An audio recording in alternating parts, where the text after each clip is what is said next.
Chapitre 15 Suite. L'interprétation des pères de l'Église sur les événements décrits dans l'Apocalypse est essentielle, particulièrement tout ce qui concerne les éléments symboliques. Sans leur lecture des symboles qui agrémentent le livre de Saint Jean, il est difficile de comprendre cette prophétie.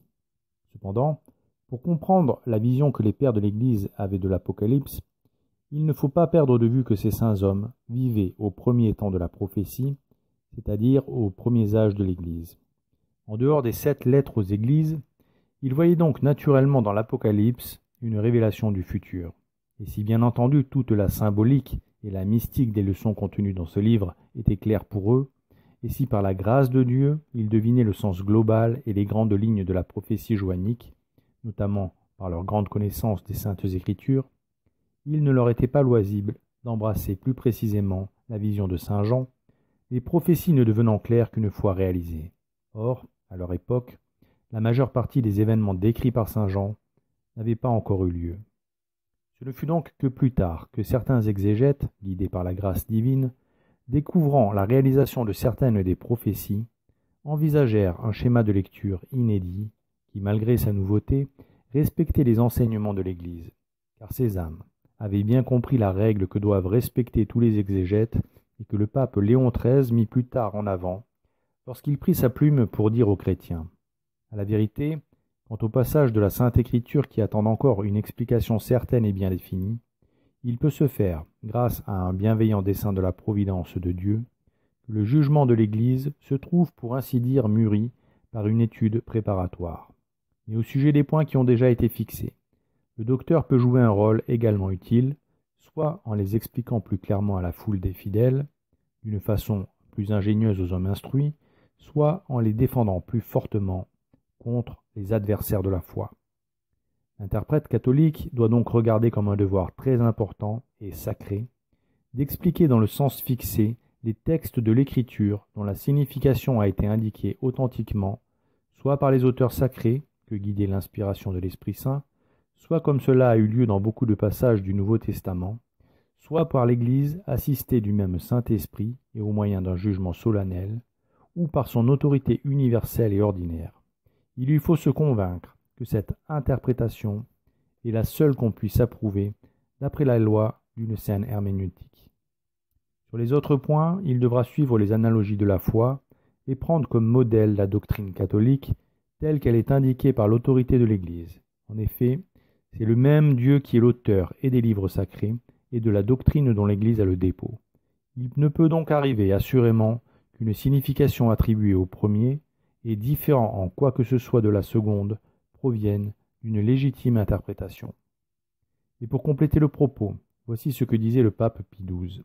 Il n'échappe en effet à personne que la loi suprême de l'interprétation est de reconnaître et de définir ce que l'écrivain a voulu dire, comme nous en avertit admirablement saint Athanase.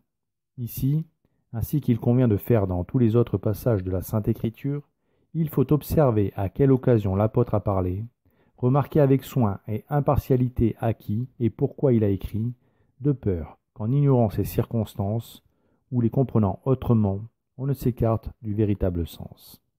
Le révérend père de Montléon, dans la préface de son livre « Le sens mystique de l'Apocalypse », regrettait que son école d'exégèse soit si mal considérée dans le siècle.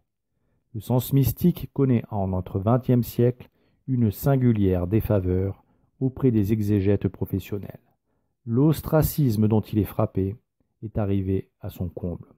Sans doute on n'ose point en nier formellement l'existence, puisque la théologie l'enseigne, mais on ne fait aucun cas de lui, on le traite plus qu'en parent pauvre, en minus habens. L'interprétation spirituelle des noms hébreux, des nombres, des faits historiques a été montée au grenier de la science biblique comme un tas d'oripeaux démodés. Jamais, dans les commentaires qui se publient de nos jours, tant sur l'Ancien que sur le Nouveau Testament, un auteur ne se risquerait à l'introduire dans la trame de ses discussions, à l'invoquer pour justifier un passage dont l'explication littérale s'avère impossible, puérile ou absurde. On aimera mieux faire au texte toutes les violences imaginables, plutôt que de reconnaître, conformément pourtant à l'enseignement unanime et constant des pères, que cette obscurité est intentionnelle, voulue par Dieu, précisément pour forcer le lecteur à monter du plan de la lettre sur le plan supérieur de l'esprit. Le révérend père rappelait que pourtant la recherche du sens mystique des saintes écritures était essentielle à l'élévation spirituelle. Ce n'est pas sans raison que les maîtres de la spiritualité au Moyen Âge, un Saint Bernard ou un Guigues le Chartreux par exemple, ont fait de la lecture, lectio, le premier degré de la contemplation. Et la lectio pour eux, c'était de toute évidence la lecture de la Sainte Écriture, puisque la Bible était alors le livre par excellence, celui que l'on relisait et méditait sans se lasser jamais. Le sens mystique, qui est enveloppé sous le sens littéral, a précisément pour but, au témoignage de saint Thomas, de nous faire connaître les choses invisibles par le moyen des choses visibles. Il expliqua que le livre de l'Apocalypse se compose de 7 visions successives précédées d'un prologue et suivies d'une conclusion. Le plan général en est commandé par la 7e vision, où se trouve décrite la Jérusalem céleste.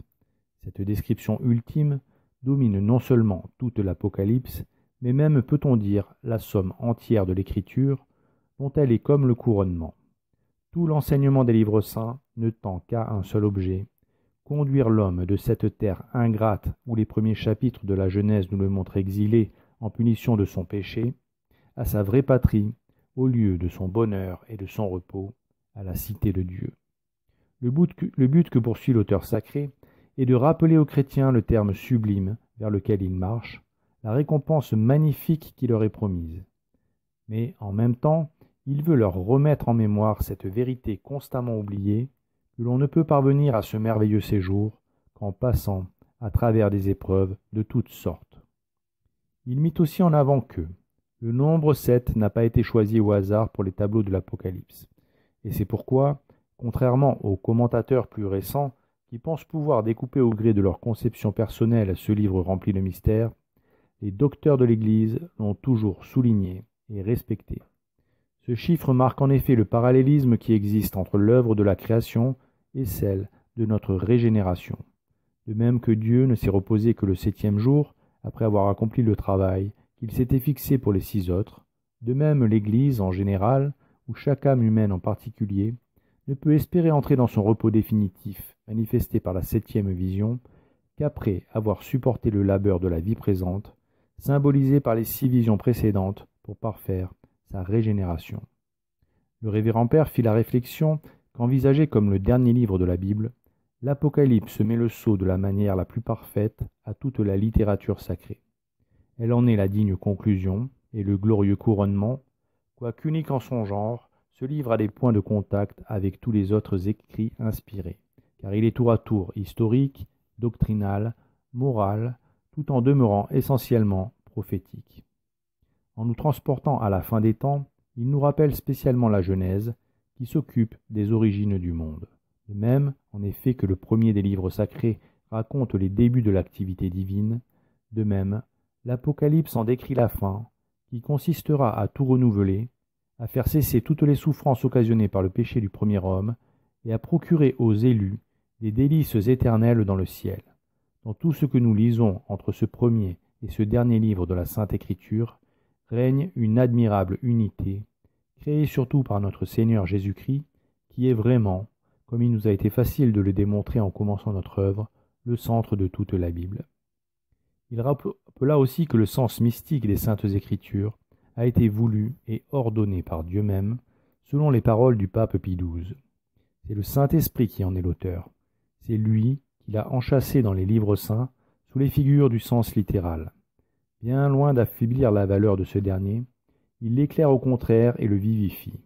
Il s'unit harmonieusement à lui comme l'âme avec le corps pour faire de l'écriture une parole vivante. Mais c'est lui qui est l'âme, c'est lui qui donne à la Bible son caractère unique et transcendant. Son inépuisable richesse, ses ramifications infinies, font de lui une mine où l'homme qui médite et qui prie trouve sans cesse de nouveaux aliments pour entretenir son intimité avec Dieu, de nouvelles lumières pour guider ses pas dans l'obscurité du monde présent.